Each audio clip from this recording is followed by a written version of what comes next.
Nasional, bersama saya lagi dalam Alright Napa Channel. Gempak akhirnya, bahaya musuh dalam selimut ya mendedahkan dirinya sendiri, sahabat-sahabat semua, dengan perilaku, kenyataan dan tindakan yang dilakukannya itu ya menampakkan bahawa benarlah apa yang dikatakan oleh ahli-ahli UMNO, pemimpin UMNO, bahawa beliau adalah musuh dalam selimut, baruah kepada Bersatu yang mahu menghancurkan parti mereka sendiri, yaitu UMNO yang mahu dihancurkan oleh kerajaan sebelum ini, Perikatan Nasional. Dan siapa yang mahu melakukan perkara itu tidak lain tidak bukan Abakar dan juga Maha Firaun. Itu gelaran yang diberi oleh Parti PAS kepada individu ini.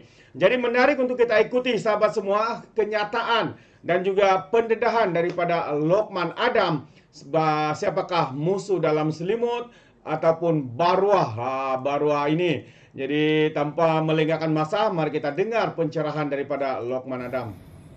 Hari ini saya nak mengulas kenyataan yang dikeluarkan oleh Hisham Jalil. Belum sempat saya nak ulas tuan. Kenyataan beliau yang mengatakan bahawa saya ni baruah DAP. Orang UMNO ni baruah DAP. Belum sempat kita ulas. Hari ini tuan-tuan, Allah Ta'ala tunjukkan gambar siapa sebenarnya baruah tu dan siapa sebenarnya baruah Din Tompok dan baruah Bersatu. Hari ini saudara telah bocor satu gambar. Satu gambar Hisham Jalil mengadakan pertemuan dengan orang kanan Tun Dr. Mahathir, iaitu Datuk Seri Khairuddin Abu Hassan, suami kepada Umi Aida. Tapi yang sedapnya, bila gambar ini ditularkan oleh netizen, saudara, Hisham Jalil terus membuat satu video. Dan dalam video ini dia mengesahkan, bukan sekali dia jumpa. Patutnya dia boleh menafikan ke, dia boleh kata apa ke, kan, terserempak ke apa ke, orang boleh percayalah ini kebetulan. Bukan kerana dia ni baruah kepada Atuk ataupun memang ada hubungan dengan pemimpin Bersatu ataupun dengan hubungan dengan parti GTA ataupun Pejuang. Tetapi dia kata dia sudah beberapa kali, sudah banyak kali dia kata berjumpa dengan Khairuddin Abu Hassan. Saya rasa sebelum ni saya ada sebut bahawa orang yang di sebelah sana, musuh-musuh kita, baik Khairi Jamaluddin, baik Hamzah Zainuddin, baik Khairuddin Abu Hassan, kemudian siapa lagi, Muhyiddin, banyak yang cuba mendekatkan diri, mengadakan pertemuan dengan orang-orang yang kononnya mereka ni orang Datuk Seri Najib Tun Razak. Padahal tidak ada kaitan, tuan-tuan. Mungkin mereka ni, Hisham ni pernah bekerja dengan Datuk Seri Najib. Tetapi apa yang dia buat hari ni atas kapasiti beliau sendiri tak ada kaitan langsung dengan Datuk Seri Najib Tun Razak. Dan hari ini Alhamdulillah Allah Ta'ala saudara telah mendedahkan. Dia duk kata kita ni baruah DAP. Hari ini Allah Ta'ala tunjukkan siapa baruah kepada Mahathir dan siapa baruah kepada Muhyiddin Yassin. Keluar gambar tu. Jadi malam ni kita akan jawab satu persatu apa yang diperkatakan oleh beliau dan apa juga yang diperkatakan oleh tokoh-tokoh politik yang kita dah sediakan soalan dan sebagainya. InsyaAllah sesiapa yang ada nak bertanya soalan, bolehlah naik ke TikTok dan kita boleh bersembang insyaAllah. Kenapa tadi Amir dah masuk, dia keluar balik? Okey, silakan. Ni mana TikTok bukan? Studio Studio, okay. Soalan studio dulu. Okay, Tok. Saya tertarik dengan kenyataan Hisham Jalil ni. Okay. Dia tak adalah tuju kepada individu dan sebagainya, tapi dia tuju kepada... Bila dia dah sebut komunikasi tu, fahamlah. Dan dia juga tuju seolah-olah macam UMNO ni, the whole UMNO ni adalah baruah DAP ni, Tok. Itulah saya cakap, belajar di Harvard tidak bererti seseorang tu dia mewarisi kebijaksanaan. Kalau dulu dia menyerang saya ni dalam politik ada musuh saya. Kan? Kalau dia menyerang saya, menyerang batang tubuh saya, maka orang-orang yang turut marah dengan saya, contohnya lah kita ni banyak balon pengkhianat parti. Orang-orang Isyamuddin, orang-orang Khairi Jamaluddin, orang-orang Syaril Hamdan, kan? Orang 2-3 orang lain yang Musa dan sebagainya. Sudah pasti dia akan dapat sokongan daripada puak-puak ni yang masih berada dalam UMNO. Tetapi bila dia mula menyerang, mengatakan bahawa UMNO ini barua kepada DAP, dia telah melibatkan orang-orang yang seluruh UMNO ni akhirnya akan kembali mempertahankan parti. This is a very stupid move made by Hishyamuddin, by Hisham Jalil. Bagi saya tak bijak lah. Kan? Kita kena faham bahawa apa yang berlaku dalam pilihan raya umum yang ke-15 ialah keputusan rakyat. Sebelum tuanku titahkan supaya BN bekerjasama dengan PH, rakyat yang telah menitahkan tak nak bagi sesiapa pun menang. Dia tak bagi BN menang, dia tak bagi PH menang, dia tak bagi BN menang. Tak ada pemenang. Bila tidak ada pemenang, barulah tuanku menitahkan supaya PN kerjasama dengan PH. PN tak nak, angkuh, sombong. Maka akhirnya BN dititahkan untuk bersama dengan PH. Kita bentuk kerajaan, Datuk Seri Anwar angkat sumpah, dan kemudian kita disertai oleh keseluruhan 18 parti politik membentuk 148 kerusi dalam kerajaan baru, di mana 76 daripadanya orang Melayu Islam, 72 daripadanya bukan Melayu Islam. Kalau pada ketika November lepas, Muhyiddin dan Haji Hadi memikir tentang soal Islam dulu, memikir tentang soal Melayu dulu, dia terima kerjasama dengan PH, maka kita akan ada 103 orang ahli parlimen Melayu Islam dan hanya 53 Melayu Islam. Jadi hari ini Hisham Jalil ni patut sedar bahawa orang yang dia kata nakkan Melayu Islam ini, orang ni lah yang menolak penyatuan orang Melayu Islam. Kalau misalnya pada pilihan raya yang lepas, Muhyiddin 74 kursi ni bersama dengan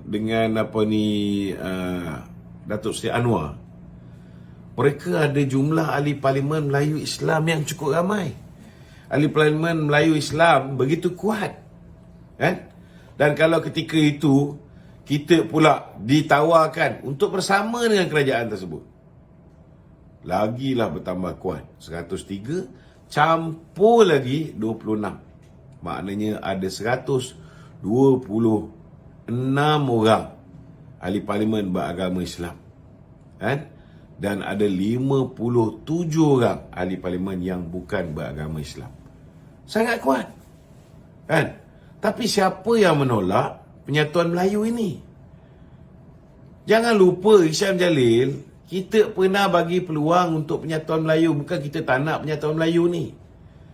UMNO lah yang telah menghulurkan tangan kerjasama dengan PAS, Muafakat Nasional. Kita buat tanda tangan piagam Muafakat Nasional. Hisham Jalil pun ada di situ ketika itu. Tetapi siapa yang mengkhianatinya? Siapa yang dah bekerjasama dengan kita, dah tanda tangan piagam Muafakat Nasional, sudah pun bertahaluf siasi, belum sempat nak bertahun, mereka sudah bertahun dengan Bersatu. Mereka sudah membentuk, menyertai Perikatan Nasional, walaupun Tuan Ibrahim Tuan Man berulang kali menafikan. Dia kata tak betul, PAS tak ada menyertai Perikatan. Tup-tup, bila daftar saja bocor, PAS memang menyertai. Jadi bukan kita yang tolak kerjasama Melayu Islam ni. Kita dah pernah maafkan Muhyiddin, kita dah bagi dia peluang menjadi Perdana Menteri, kita bentuk kerajaan, angkat dia timbalan pun dia tak bagi kita. Menteri Kanan dia sapu 2, sedangkan ahli parlimen kita ada 42 orang ketika tu. Ahli parlimen dia ada 32. Itu pun 5 je yang betul-betul ahli Bersatu. Yang lain 16 dia curi daripada kita, 9 dia curi daripada PKR. Yang 5 orang tu pun menang atas tiket PKR juga. Bukan lambang bersatu, lambang PKR. Kita dah maafkan dia, dia bully kita, dia bekukan duit kita, dia mainkan kita di Sabah, dia tikam belakang kita. Takkan kita nak bagi peluang pada orang yang telah memenjarakan Datuk Seri Najib ni? Yang memulakan angkara mendakwa Datuk Seri Najib dengan pendakwaan terpilih, mendakwa Datuk Seri Zahid dengan pendakwaan terpilih, ialah Mahathir, pengurusi Parti Bersatu tu. Hari ini Mahathir di mana? Bersama dengan mereka. Takkan Hisham jadi lupa, hari ini bekas bos kamu sekarang ni berada di dalam penjara. Siapa yang letak dia di sana? Initiated by Mahathir. Mahathir ni siapa? Mahathir ni bos kepada Khairuddin Abu Hassan yang dia jumpa ni di pavilion. Dia tak ada rasa bersalah kepada bosku. Dia khianati bosku begini. Ini yang sepatutnya dia fikirkan. Sama juga Muhyiddin Yassin yang meneruskan usaha untuk memenjarakan Datuk Seri Najib. Cuba juga nak memenjarakan Datuk Seri Zahid, tetapi gagal. Sekarang ni dia bersekongkol pula. Dia suruh PAS memujuk ahli-ahli Parlimen UMNO bagi membolehkan Dr. Samsuri diangkat menjadi Perdana Menteri. Di mana datang logik akalnya? Hari ini mereka cuma ada tak sampai 1/3 daripada jumlah. Ada 69. Hari ini mereka ni hanya ada 69 orang daripada 222. Macam mana mereka nak angkat Samsuri menjadi Perdana Menteri? Kalau kesemua macam Datuk Razlan Rafi kata, kalau semua ahli parlimen daripada Barisan Nasional daripada UMNO 26 orang menyokong pun masih tak cukup jumlah. Kalau daripada MCA 2 orang campur dengan MIC 1 orang pun sokong pun masih tak cukup jumlah. Baru 30, masih short lagi 11 orang. Di mana datang logiknya? Itu sebabnya saya haraplah hari ini saya menyeru supaya pihak parti kena ambil tindakan tegas. Kita tahu Hisham Jalil ni setiap kali dah dekat dengan mesyuarat MT, besok ada mesyuarat MT UMNO, dia akan lakukan provokasi, mengeluarkan kenyataan-kenyataan supaya dia dipecat. Memang betul. Dan memang betul parti membuat keputusan tak nak layan dia ni.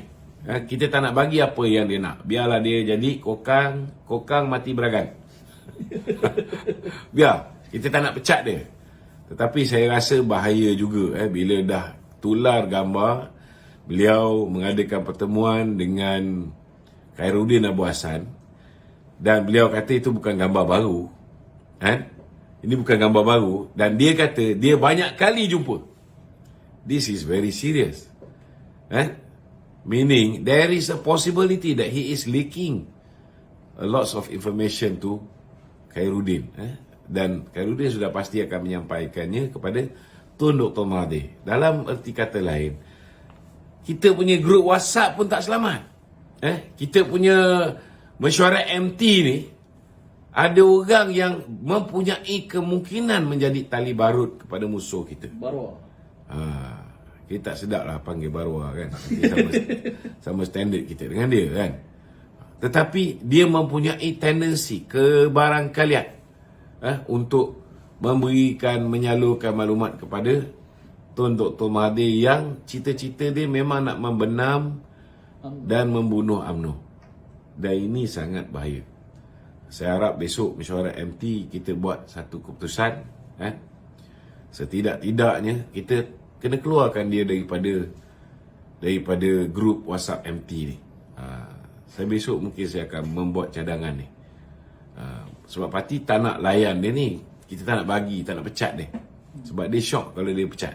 Sebab bila dia dipecat, dia boleh play victim. Dia boleh play victim. Dan dia akan jadi hero. Konon-kononnya dia ni dipecat kerana dia tidak bersetuju UMNO kerjasama dengan DAP. Jadi dia boleh jual diri dia dengan Perikatan Nasional macam penjaja-penjaja lain macam Anwar Musa, Syahidan Kasim. Kita tak nak bagi dia privilege tu. Kita nak dia jadi kokang mati beragan. Biar dia tergantung. Tetapi bahayalah. Bahaya. Sebab maklumat-maklumat akan bocor pada musuh. Okey, silakan. Okey Tok. Saya nampak Hisham Jalil punya game ni kan, dia lebih kepada orang kata politik ultra Melayu dan sebagainya. Adakah ianya masih relevan? Saya nak beritahu pada Hisham Jalil, UMNO perintah 61 tahun. UMNO kekal berkuasa 61 tahun. Kerana UMNO ketika itu mendapat dukungan bukan Melayu tau. Bukan kerana UMNO wujudkan kerajaan Bumiputera. Kena terima hakikat bahawa kita ni tak sampai 70% pun Bumiputera kat Malaysia ni. Masih ada lebih 30% bukan Bumiputera. Kita tak mungkin boleh bentuk kerajaan secara bersendirian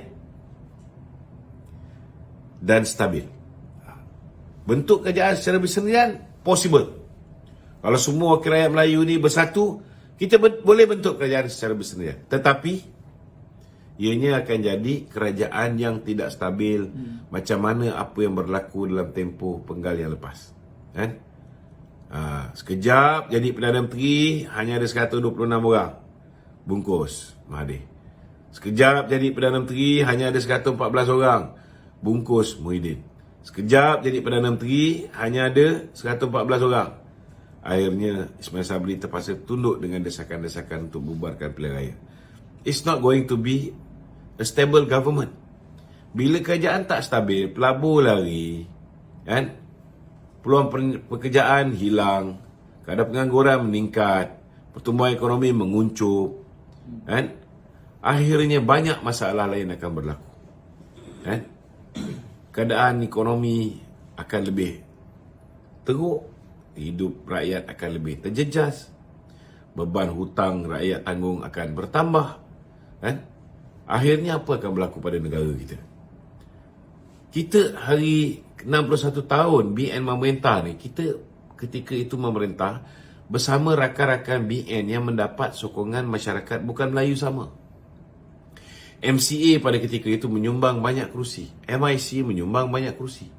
Gerakan menyumbang banyak kerusi. Itu sebab kerajaan BN stabil. Hari ini yang menyebabkan kita mempunyai kerajaan yang stabil ada 152 orang. Suka tak suka kita kena terima hakikat bahawa kerana kerajaan hari ini mendapat dukungan sebahagian daripada orang Melayu dan sebahagian juga daripada bukan Melayu. Dan kelebihan hari ini yang menyebabkan kita boleh ada 152 kursi walaupun sokongan orang Melayu kita hanya lebih kurang separuh. Kita tak boleh kira apa yang berlaku di Pantai Timur. Pantai Timur Kemaman betul 2/3 orang Melayu di sana nakkan PAS. Tetapi keputusan seluruh Malaysia tak boleh kira macam tu. Kena kira berapa undi yang BN dapat daripada orang Melayu, berapa undi yang PH dapat daripada orang Melayu. Dan ini lebih kurang separuh. Separuh daripadanya masih bersama dengan kerajaan perpaduan. Dan lagi lama kerajaan ini memerintah, lagi lama orang tengok bahawa okey. Bila DAP bersama dengan kita, dengan UMNO, dengan PKR, dengan Amanah berada dalam kerajaan, tak ada masalah. Maka lambat laun jumlah orang Melayu yang yakin ini akan bertambah. Macam Tok Mak Hassan cakap, nak yakinkan orang Melayu memang sukar, tetapi tidak mustahil.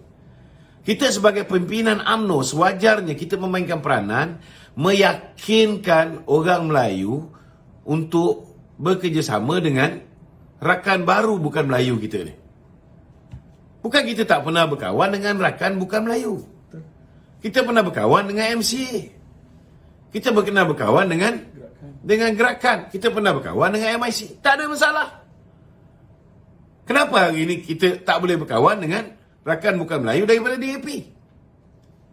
Kita kena terima hakikat. Mereka mendapat sokongan 98%. 97-98% daripada rakan-rakan bukan Melayu. they managed to garner full support. Bukan majority tau. Ini full support. Nearly 100%. Nak tolak macam mana? Pakai otak lah.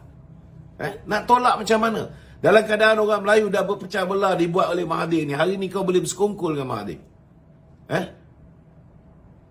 Bila orang Melayu dah berpecah belah, hanya orang Melayu, segmen orang Melayu yang boleh mendapat sokongan daripada bukan Melayu sama, boleh mentadbir secara stabil.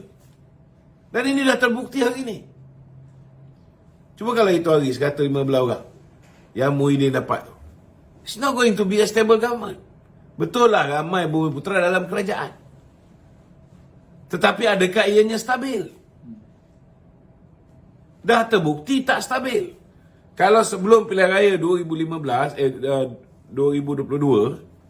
UMNO pernah tarik sokongan terhadap Muhyiddin Yassin. Bila 8 orang tarik sokongan terhadap Muhyiddin tumbang. Apa jaminan benda tu tak berlaku balik?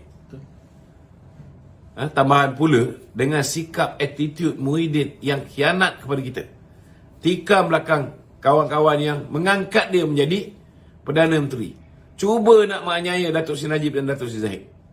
Takkan kita nak bagi peluang lagi sekali? Bodohlah kita. Hisham patut fikir benda ni. Sebagai seorang yang cerita yang dia ni pakar ekonomi, Bijak pandai. Bijak pandai, takkanlah bebal sangat nak biarkan negara ni berada dalam keadaan tidak stabil, ekonomi jahanam. Negara ni akan runtuh. Bila negara ni runtuh, yang paling teruk terbebani lah orang Melayu. Kerana orang Melayu hampir 70% rakyat negara ni. Takkan ni dia tak boleh fikir? Ini dia kena faham. Kalau dia cakap dia ni pejuang Melayu lah, kalau dia duk ulang nak kerajaan bumi putera, kerajaan bumi putera ni, hancur negara kita. Sebab akhirnya bila bentuk kerajaan, ada je sebarang ancaman daripada parti-parti ataupun 2-3 orang. 3 orang cukup. 3 orang tarik diri bungkus kerajaan. Maka bila-bila masa negara ni boleh ada darurat lagi sekali, boleh ada lockdown lagi sekali. Dan bila lockdown ni, bila darurat ni, mereka boleh belanjakan duit negara, macam mana mereka melaksanakan skandal jana wibawa, macam mana mereka boleh naikkan judi daripada 8 kali jadi 22 kali, ambil duit toke-toke judi ni. Takkan Hisham Jalil nak melihat benda ni berlaku lagi pada negara kita? Itu sebab saya minta rakyat Malaysia ni. Terbaik sahabat semua. Itu dia satu pencerahan yang begitu panas daripada Lokman Adam, ya, khususnya salah seorang pimpinan MKT UMNO sendiri yang kini kelihatannya menjadi bahaya kerana boleh dianggap sebagai musuh dalam selimut, menjadi baruah kepada pembangkang yang sebelumnya mahu untuk menghancurkan parti UMNO. Di mana beliau letak otaknya, sahabat-sahabat semua? Hanya kerana tidak punya jawatan, hanya kerana kehilangan jawatan, sekarang ini sanggup menderhaka, sanggup mengkhianati parti sendiri yang mengangkat beliau sehingga ke hari ini. Itu pandangan saya. Bagaimana dengan anda, sahabat-sahabat semua di luar sana? Sekiranya anda setuju atau tidak, anda boleh berikan komen di dalam ruangan komen. Jadi terima kasih.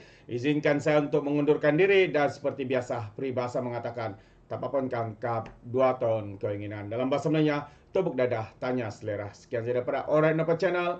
Kita berjumpa lagi. Bye-bye.